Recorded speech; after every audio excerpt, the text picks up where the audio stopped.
Hello friends, आप सभी का मेरे यूट्यूब चैनल प्रतियोगिता संग्रह में स्वागत है। फ्रेंड्स, आप सभी कैसे हैं? फ्रेंड्स, आज का हमारा टॉपिक है बौद्ध साहित्य। इससे पहले भी इसका एक पहला पार्ट बन चुका है। वो था बौद्ध धर्म की सामान्य जानकारी और साथ में बौद्ध संगति वगैरह भी हुई थी। ये हमारा सेकंड पार्ट है और ये है बौद्ध साहित्य। फ्रेंड्स, टॉपिक की शुरुआत करने से पहले आपसे एक क्वेश्चन पूछती हूँ जो पार्ट 1 से है। गौतम बुद्ध की माता का नाम क्या था? फ्रेंड्स, आप इसका जवाब कमेंट सेक्शन में जाकर दें। ओके फ्रेंड्स, अब शुरुआत करते हैं। बौद्ध साहित्य। बौद्ध साहित्य में सबसे प्राचीन है त्रिपिटक, जिसे पहला था विनय पिटक, सूत पिटक और अभिधम पिटक। पिटक का अर्थ होता है टोकरी। पिटक का अर्थ होता है टोकरी। इसमें बुद्ध के बुद्धत्व प्राप्ति के से महापरिनिर्वाण, बुद्धत्व प्राप्ति से लेकर महापरिनिर्वाण तक जो उपदेश थे उस पिटक में संकलित है। इस पिटक में क्या संकलित है? बुद्धत्व प्राप्ति से लेकर, जो बुद्ध को बुद्धत्व प्राप्ति हुई थी उससे लेकर महापरिनिर्वाण तक की जानकारी है इसके अंतर्गत। ध्यान दें फ्रेंड, एक बात ध्यान देने वाली बात है कि बुद्ध के किसी भी संभाषण को उनके जीवन काल में नहीं लिखा गया था। उनकी मृत्यु के बाद पाँचवीं और चौथी सदी ईस्वी पूर्व में उनके शिष्यों द्वारा लिखा गया था। कब लिखा गया था? 5वीं से 4वीं BC यानी ईसा पूर्व उनके शिष्यों द्वारा लिखा गया था। विनय पिटक में देखते हैं कि इसकी रचना किसने की थी और इसके में अंदर क्या क्या उल्लेख हैं। तो इसकी रचना उपाली द्वारा की गई थी और ये प्रथम बौद्ध संगति जो 483 BC में हुआ था, उपाली के द्वारा की गई थी इसकी रचना। और इसके अंतर्गत किन चीज़ों का उल्लेख है? तो बौद्ध भिक्षुओं, इसके अंतर्गत बौद्ध भिक्षुओं संघ की दैनिक जीवनाचार, जो दैनिक बातें होती थी और जो बौद्ध भिक्षु है ना, और संघ के जो दैनिक जीवनाचार था उनके नियमों की जानकारी है इसके अंतर्गत, इस विनय पिटक में। और इसमें सामान्य उपासक उपासिका तथा भिक्षु एवं भिक्षुणियों के नियम का विधान है। इसमें सामान्य उपासक उपासिका तथा भिक्षु एवं भिक्षुणियों के नियम का विधान है। विनय पिटक के 3 भाग हैं। इस विनय पिटक के 3 भाग हैं।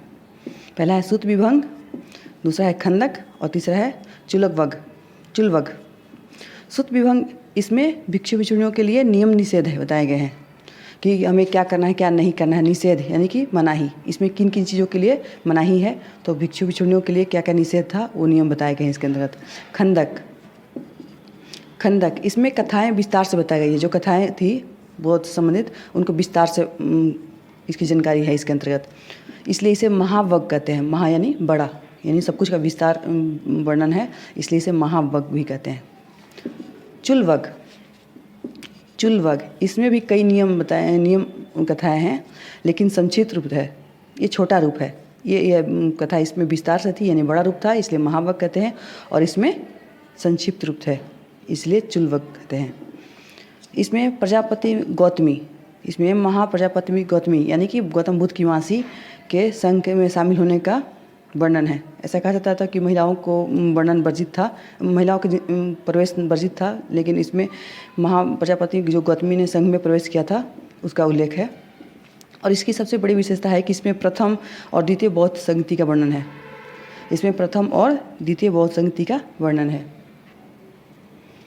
ये हमारा दूसरा है सूत पिटक। इसकी रचना का अर्थ है आनंद। इसमें बुद्ध के उपदेशों का संग्रह है। इसमें जो बुद्ध के धर्म उपदेशों का संग्रह है। सूत पिटक को प्रारंभिक बौद्ध धर्म के इंसाइक्लोपीडिया कहता है। ध्यान रखें, प्रारंभिक बौद्ध धर्म का, बाद में कुछ और हो गया था, बट सूत पिटक को प्रारंभिक बौद्ध धर्म का इंसाइक्लोपीडिया यानी डिक्शनरी कहा जाता है। इसके 5 भाग हैं। दीर्घ निकाय, मध्यम निकाय, संयुक्त निकाय, अंगुत्तर निकाय और खुद्दक निकाय। अब देखते हैं इस 5 भागों के वर्णन को देखते हैं। दीर्घ निकाय में क्या क्या है? दीर्घ निकाय, इसमें काफ़ी बड़े सूक्त एवं कुछ महत्वपूर्ण सूक्त हैं, जैसे महापरिनिर्वाण सूक्त, महानिर्वाण, जिसे हम महापरिनिर्वाण को महानिर्वाण सूक्त भी कहते हैं। इसमें बुद्ध के अस्थियों को 8 भागों में बांटा गया था। तो इसमें इसमें अस्थि अवशेषों को 8 भाग में बांटकर स्मारक का निर्माण किया गया था। बुद्ध कि मृत्यु के बाद उनकी अस्थियों को 8 भाग में बांटकर स्मारक का निर्माण किया गया था, जिन्हें क्या कहता था, स्तूप, जिन्हें स्तूप कहा जाता था। इसमें जम्बू द्वीप के भौगोलिक क्षेत्र के विस्तार का वर्णन है। इसमें जम्बू द्वीप के भौगोलिक क्षेत्र का विस्तार का वर्णन है। इस सुत्त पिटक में 5 भाग थे, जिसमें एक है दीर्घ निकाय, दूसरा है मध्यम निकाय। मध्यम निकाय यानी कि इसका आकार नाम से ही पता चलता है कि मध्यम यानी मध्यम, इसका आकार मध्यम था।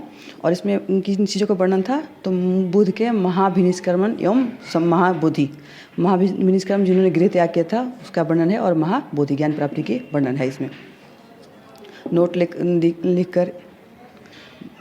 देकर लिख सकते हैं। इसमें राहुलोवाद सूक्त। राहुलोवाद सूक्त में क्या है, बुद्ध आत्मा के विचार को खंडित करते हैं। बुद्ध क्या करते हैं, आत्मा को नहीं मानते थे, इसलिए इस विचार को क्या करते हैं, वो खंडित करते हैं। तीसरा है संयुक्त निकाय। नाम से ही पता चलता है संयुक्त यानी कि दो चीज़ों का जुड़ा, तो इसे संयुक्त निकाय। इसमें दो सूक्तों का योग है, इसलिए इसे संयुक्त निकाय कहते हैं। जिस नाम से ही वर्णन है कि संयुक्त यानी 2। यक्ष सूक्त। इसमें यक्ष सूक्त में क्या है, इसमें बुद्ध के यक्ष तथा यक्षणियों से वार्तालाप होती थी, उसका वर्णन है यक्ष सूक्त में। और कौशल सूक्त में क्या है, इसमें बुद्ध प्रसेनजित से अपनी निकटता बताते हैं। कौशल सूक्त। इसमें बुद्ध की कौशल सूक्त हो गए।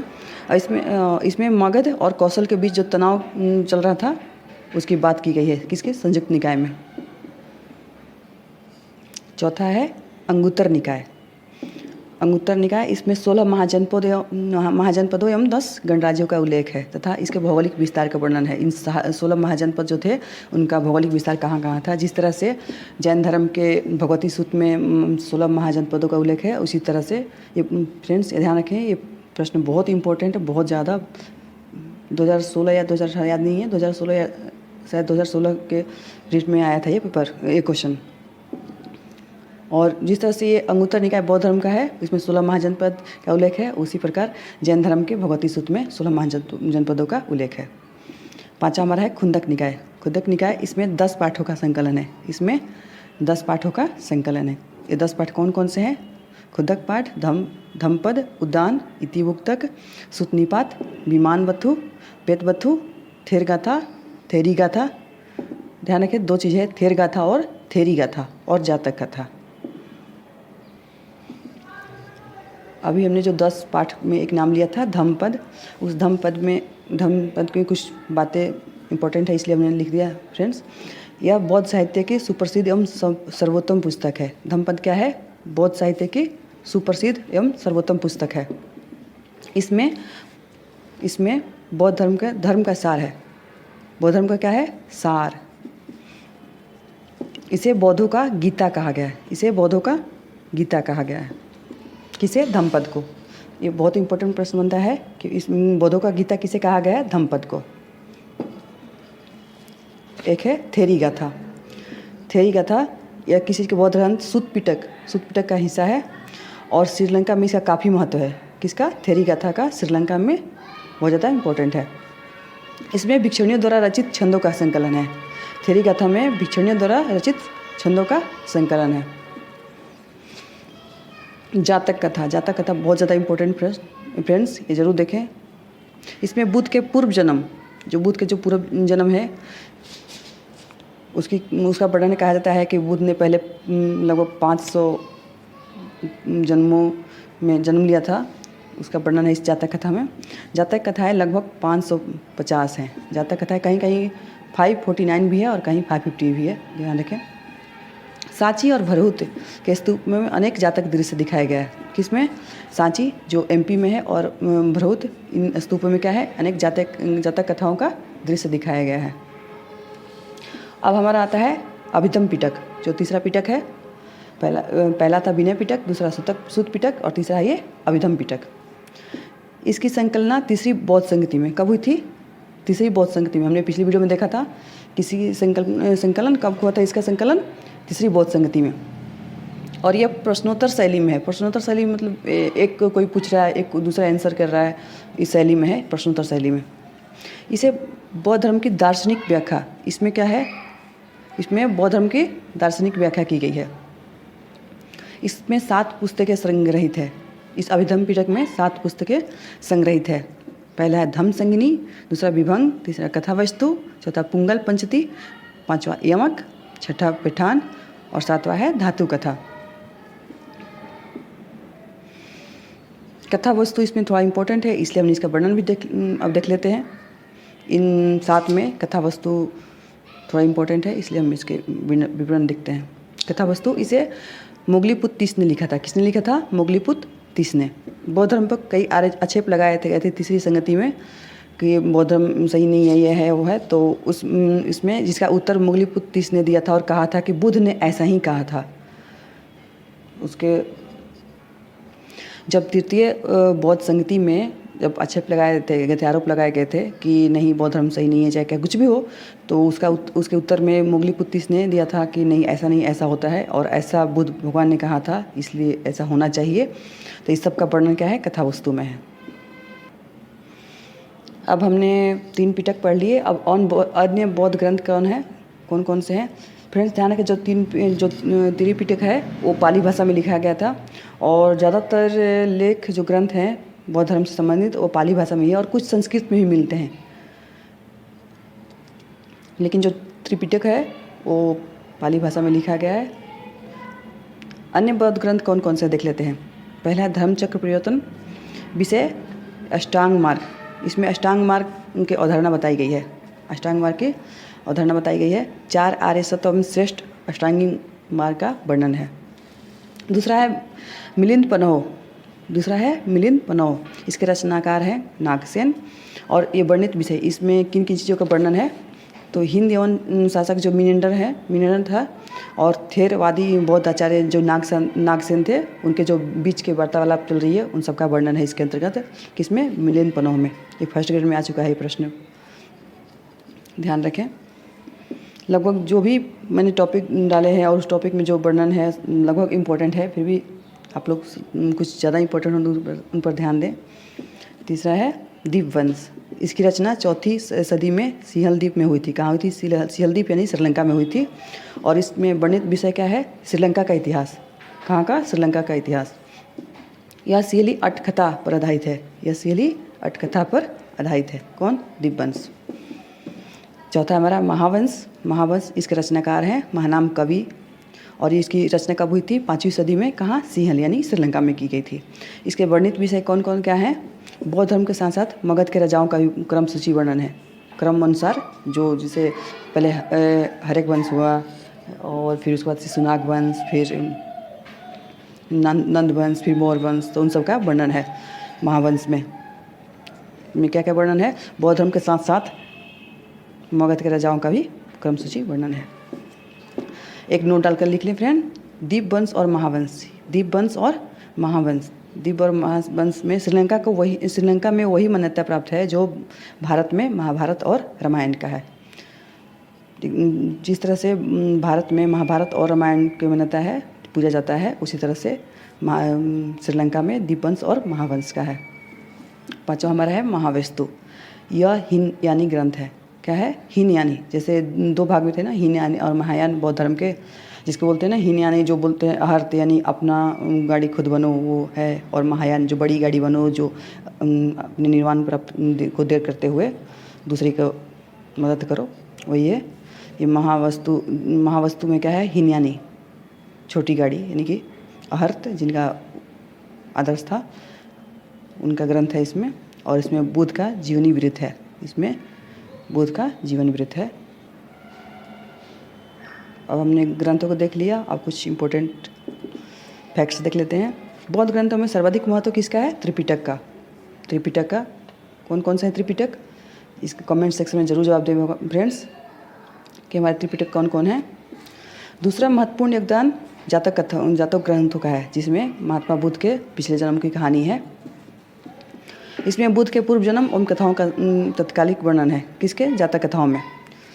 इसमें बुद्ध के पूर्व जन्म की कथाओं एवं तत्कालिक सामाजिक, धार्मिक और आर्थिक, उस समय में जो सामाजिक चीज़ें क्या थी, धार्मिक क्या थे और अर्थ से संबंधित क्या क्या चीज़ें थी, इन सभी पक्षों का वर्णन किया गया है जातक ग्रंथों में।